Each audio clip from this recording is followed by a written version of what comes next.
नमस्कार, स्वागत है आपका। आप देख रहे हैं अपना बिहार। मैं हूं आपके साथ सुमित झा और शुरुआत बड़ी खबर से।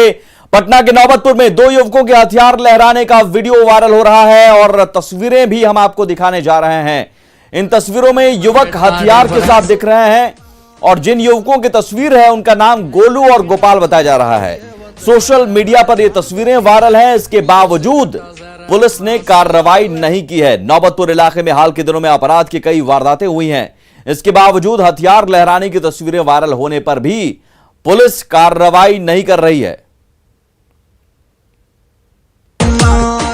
तो ये देखिए, हथियार में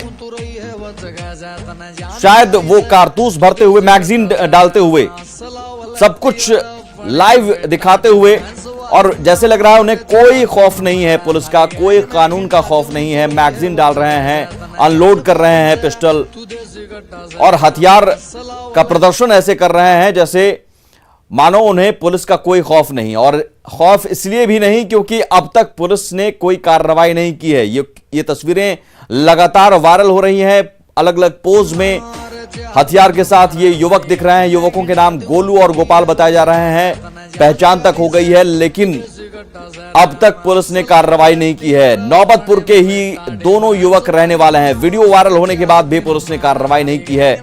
सवाल है कि अगर ऐसे हथियार लेकर ही अपराध की वारदात को अंजाम दिया जाता है तो फिर उससे पहले ही क्यों न लगाम लगाई जा सके। और क्या इन युवकों को कोई भी खौफ नहीं है, पुलिस का डर नहीं है, कानून का डर नहीं है?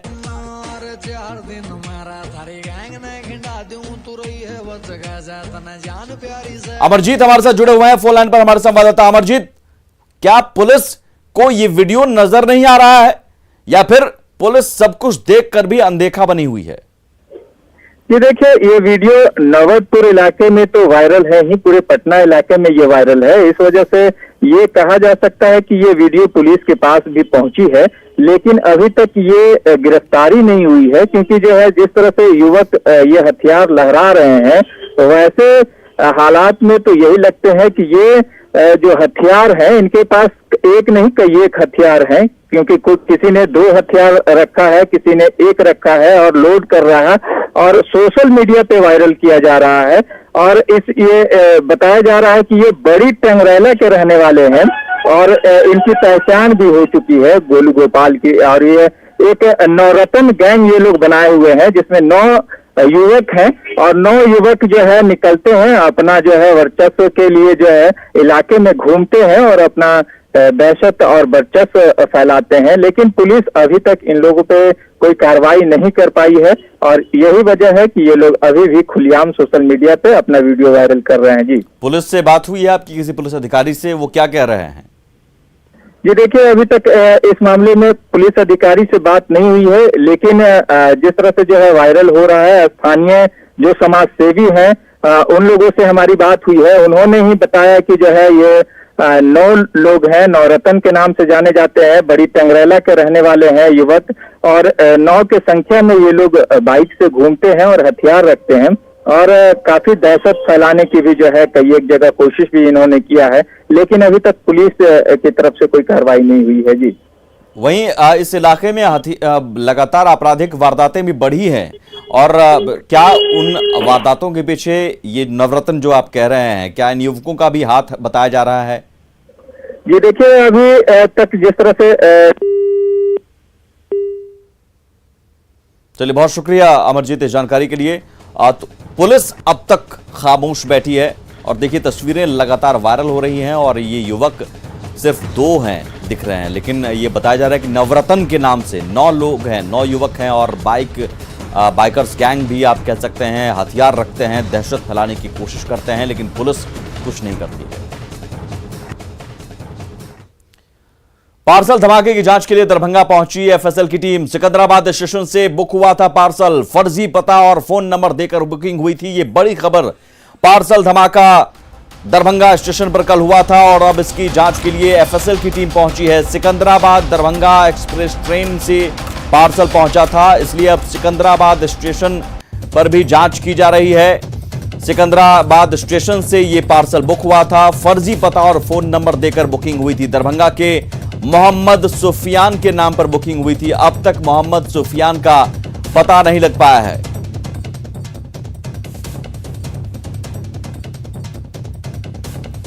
विपिन हमारे साथ जुड़े हुए हैं। विपिन, अब तक जांच एजेंसियों को क्या सुराग मिल पाया है?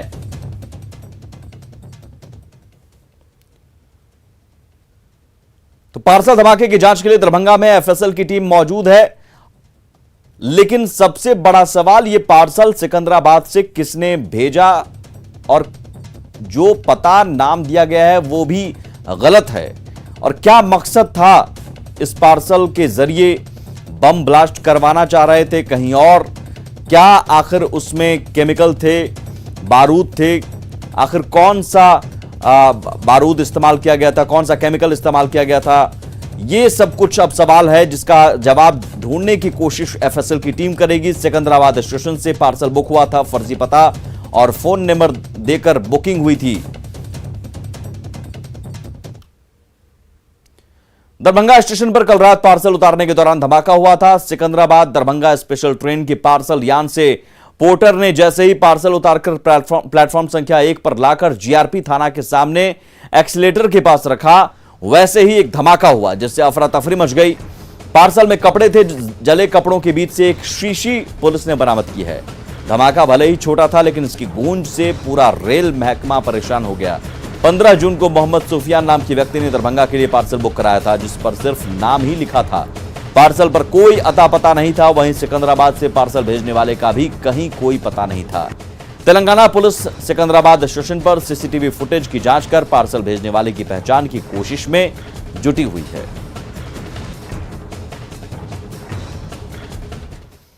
आगे बढ़ते हैं। मुजफ्फरपुर में प्रदर्शन कर रहे कर्मचारियों पर लाठीचार्ज किया गया। दरअसल सिविल सर्जन ने 740 कर्मचारियों की बहाली निरस्त कर दी थी, जिसके खिलाफ कर्मचारियों ने प्रदर्शन शुरू कर दिया।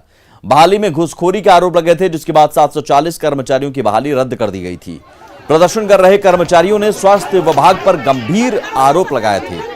हालांकि हंगामे और लाठीचार्ज के बाद बहाली निरस्त करने का आदेश वापस ले लिया गया है और अब कर्मचारी 26 जुलाई तक काम करते रहेंगे।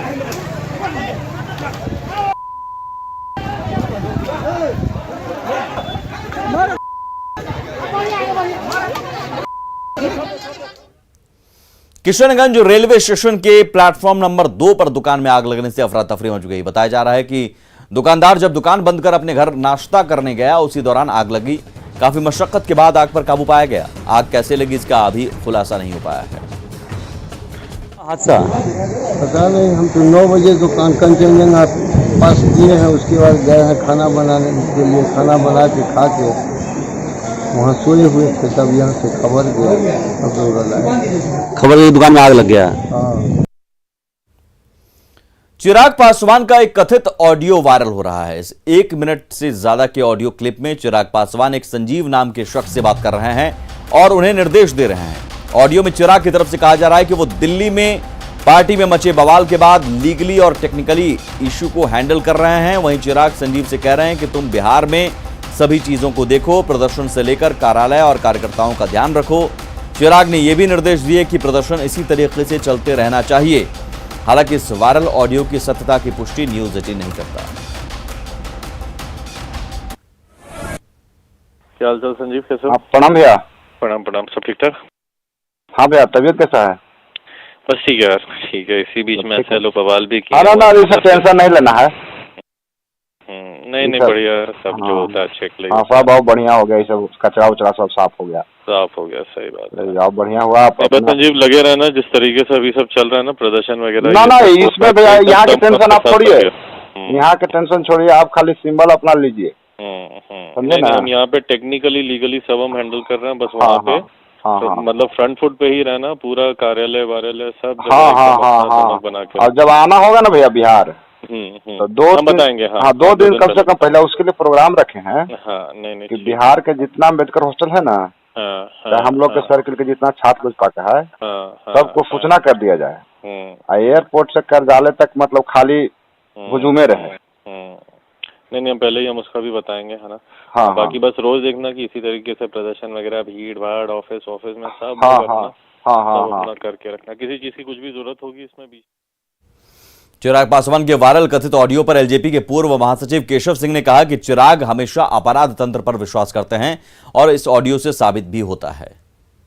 पूर्व से ही कह रहा हूं कि चिराग पासवान को लोकतंत्र में विश्वास नहीं रहा है, हमेशा वो अपराध तंत्र पर विश्वास किए हैं। वो लोकसभा जमुई का चुनाव जीतने के लिए नक्सलपंथ से अपना समर्थन लिए। ठीक उसी प्रकार से जब हम 3 दिसंबर को 2020 को पार्टी के आंतरिक लोकतंत्र का मामला उठाए थे तो हमको अपने सिपासलार से धमकी दिलाने का काम किए, जो किशनगंज नगर थाना कांड संख्या दर्ज है। ठीक उसी तरह से आज जब पार्टी में लोगों ने इस ढंग का सारी गतिविधियां हुआ है तो इस पर भी अपने लोगों को कह रहे हैं कि पार्टी ऑफिस पर हंगामा करो, बैनर फाड़ो, पोस्टर फाड़ो और असामाजिक कार्य करने के लिए उसका रहे हैं। एलजेपी अध्यक्ष चुने जाने के बाद पशुपति कुमार पारस दिल्ली पहुंचे, जहां कार्यकर्ताओं ने उनका स्वागत किया। चिराग कैंप की तरफ से उनके निर्वाचन पर सवाल उठाने पर पारस ने कहा कि अब चुनाव आयोग जो कहेगा वो होगा।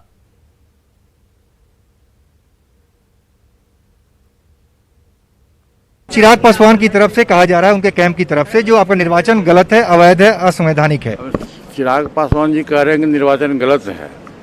चुनाव आयोग और भारत का संविधान और पार्टी का संविधान जो कहेगा नियमतः वही होगा। चिराग पासवान जी के कहने से और मेरे कहने से कुछ नहीं होगा। जो संविधान के तहत है वो होगा।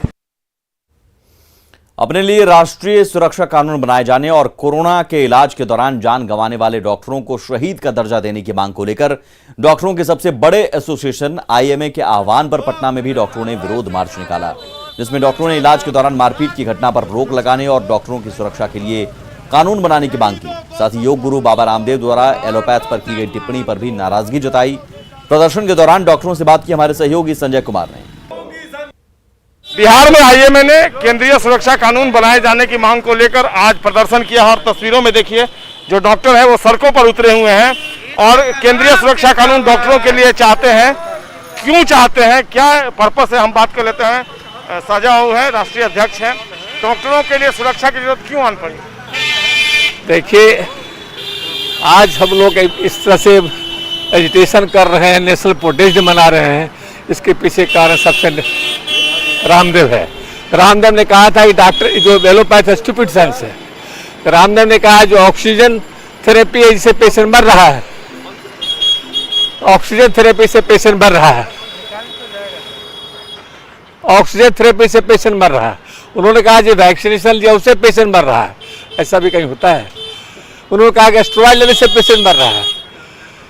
और जो आदमी एक्सरसाइज और योगा सिखाते सिखाते अपने धनवंतरी बन गया और धनवंतरी बन करके अंडरपैंट गंजी बेचने लगे, तेल मसाला बेचने लगे और क्रोनिल दवा बना रहे हैं। बिहार में भी सुरक्षा कानून है, लेकिन होता क्या है कि इस सुरक्षा कानून में पुलिस को बाध्यता नहीं है, क्योंकि ये सीआरपीसी के अंदर नहीं है, आईपीसी के अंतर्गत नहीं है और कानून में केवल 3 साल की सजा है। इसलिए इन लोगों को उठाने से ही बेल दे देते हैं।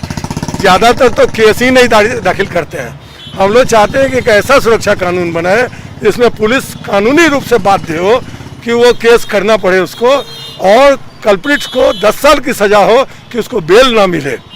जो डॉक्टरों की सुरक्षा नहीं दी जाएगी तो आज से 4000 पहले वर्ष हम्बुराबी के ज़माने में डॉक्टरों ने देश छोड़ दिया था, प्रैक्टिस करना छोड़ दिया था। वही हाल हिंदुस्तान का भी होने वाला है। माननीय मोदी जी जो डॉक्टरों की बहुत इज्जत करते हैं, उनको हमारा निवेदन है कि डॉक्टरों की रक्षा के लिए इतना सम्मान देते हैं, हम लोगों को फूल बरसाते हैं। हमें फूल की जरूरत नहीं है, हमें देवता का स्टेटस भी नहीं चाहिए, हमें चाहिए केवल सुरक्षा, जो हम इलाज करें। मुआवजा के लिए हम लोगों ने सरकार को जो है सो अपना स्मार पत्र पेश कर चुके हैं। प्रत्यय अमृत जी प्रधान सचिव हैं, उन्होंने कहा है कि सरकारी और निजी दोनों तरह के चिकित्सकों को मुआवजा देने का जो है सो प्रक्रिया वो स्टार्ट कर रहे हैं। शहीद का दर्जा देने की मांग कर रहे हैं। शहीद का दर्जा देने की मांग उस बात को बिहार सरकार ने टाल दिया है कि ये केंद्र सरकार का विषय है, केंद्र सरकार से को वो चिट्ठी लिखेंगे।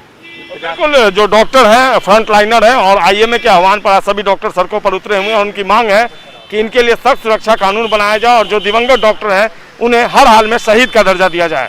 संजय कुमार, न्यूज़ 18 पटना। गया के अनुग्रह नारायण मगध मेडिकल कॉलेज अस्पताल में करीब 114 ऑक्सीजन सिलेंडर नहीं मिलने से खलबली मच गई है। अस्पताल प्रशासन ने इसके लिए सीधे तौर पर सिलेंडर की देखरेख करने वाले स्टोर कीपर को जिम्मेदार माना है। हालांकि अस्पताल अधीक्षक के मुताबिक अस्पताल में ही सिलेंडर होंगे। साथ ही उन्होंने जांच के आदेश दे दिए हैं। साथ ही कहा कि सिलेंडर के नहीं मिलने पर जुर्माना वसूला जाएगा। ऑक्सीजन सिलेंडर नहीं मिल रहा है, उसको खोजी जा रही है, फिर वसूली की काम की जाएगी। बस यही तो है। जो सिलेंडर कम की बात थी, मैंने अधीक्षक महोदय से स्वयं बोला कि सर लगता है कि संभवतः हम लोग को जो सिलेंडर अभी जो सप्लाई हो रहा है उसमें कुछ कमी की संभावना है। तो सर ने बोला कि ऐसा है कि लिखित दे दो और उसको एक सत्यापित कर लो।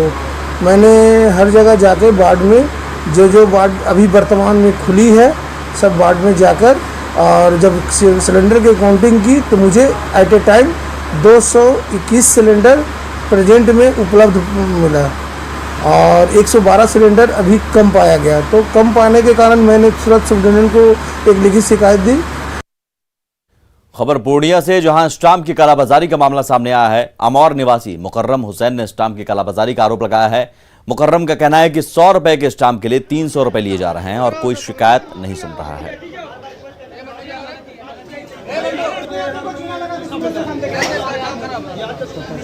एक नोटिस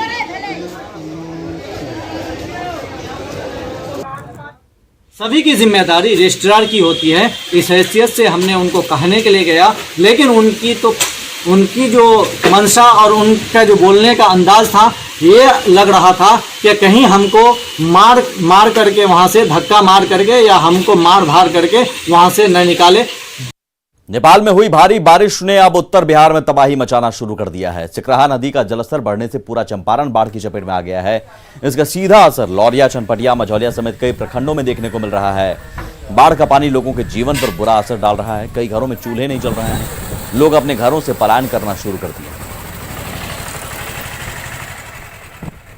समस्या ये बाटे सर, जो पूरा बिया बाल जो सब खत्म हो गई बा। हमने के घर में लोग के पानी घुस गई बाटे। लोग अब एने से ऊंचा स्थान पर अपन जगह भी टिकावत हटे रहे हुए के व्यवस्था देखी ना। सब पूरा घर में पानी है। वार्ड के लिए घर में ले पानी डूब गई है। ये समस्या बा। दिन भी अगर जेठ में ऐसा ही ना कोई रहा आदमी कोई आज पहल का चांस ही हमने के तरह हो गई। नदी पानी घेर लाल बा चारों ओर से, घर में चारों ओर से पानी डूब गई बा। दूसरा गांव में से खाना आवता, ये इकले के जगह हमने के नहीं थे।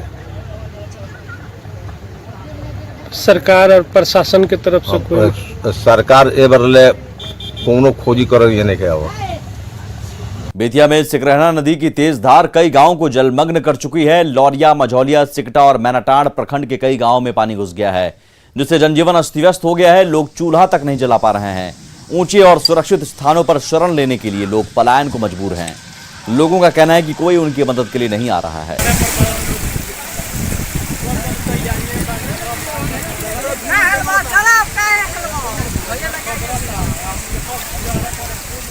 और पंचायत देख लगन जे सब पूरा बाढ़ से घरा गई बा। जौन कि सीओ साहब बना ना आइल देखू, ना आइल वीडियो साहब भी ना आइल देखे, कोई भी नहीं देखने वाला है। देखिए जे सब पानी से व्यस्त बा। लोग गैस मिलल लटे ना भाई, गैस ना मिलल। 2 दिन से तो दौड़त थक गई बानी। गैस का मिलल, लकड़ी लावना हल नहीं के। कब तक भूखे पिया से बैठल है, ओके मारे चले नहीं हो। बहुत अरसन काल मिली, काल फिर छाती भर पानी हेल के जाए तब न। बेतिया में गंडक की विनाश लीला दियारा के निचले इलाकों में जारी है। नौतन, बेरिया और योगा पट्टी प्रखंड के करीब आधा दर्जन गांव में गंडक का पानी घुस गया है, जिसके चलते लोग सुरक्षित स्थानों पर पलायन करने को मजबूर हैं। नाव के जरिए लोग ऊंचे स्थानों पर जा रहे हैं। लोगों के मुताबिक उन्हें प्रशासन की ओर से मदद नहीं मिल रहा है।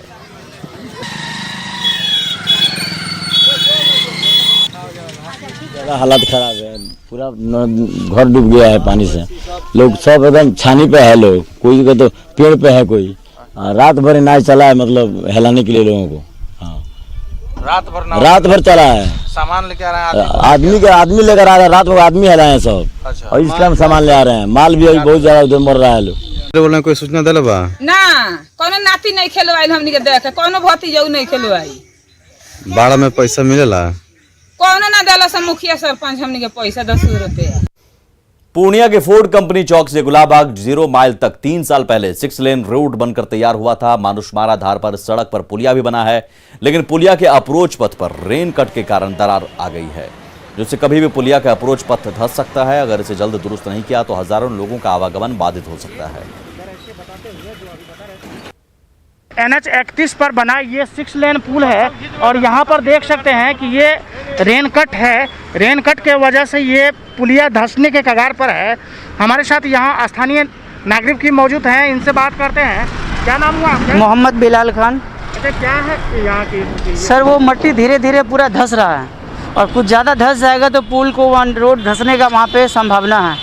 तो इसके लिए थोड़ा सा उस पर ध्यान दिया जाए ताकि मट्टी उसका बचे। NH 31 का ये पुल है जो 6 लेन पुल बना है और रेन कट के वजह से ये हालात पैदा हुआ है और इस वजह से अगर यही हालात रहा तो कुछ दिन में आवागमन बाधित हो जाएगा। ज़रूरत है इस पुलिया पर जो ये रेन कट हुआ है, जो ये अप्रोच पथ टूट रहा है, इसको जल्द ठीक करवाने की, ताकि कोई भी विषम परिस्थिति ना आ पाए। कुमार प्रवीण, न्यूज़ 18 पूर्णिया। आगे बढ़ते हैं। नेटवर्क 18 फेडरल बैंक संजीवनी गाड़ी भारत के कोविड प्रभावित जिलों में जा रही है। वैक्सीन के लिए जागरूकता फैलाने की हमारी इस मुहिम को आप भी अपना सहयोग दीजिए। आपको दिखाते हैं संजीवनी गाड़ी अब तक कहां गई और आज कहां है।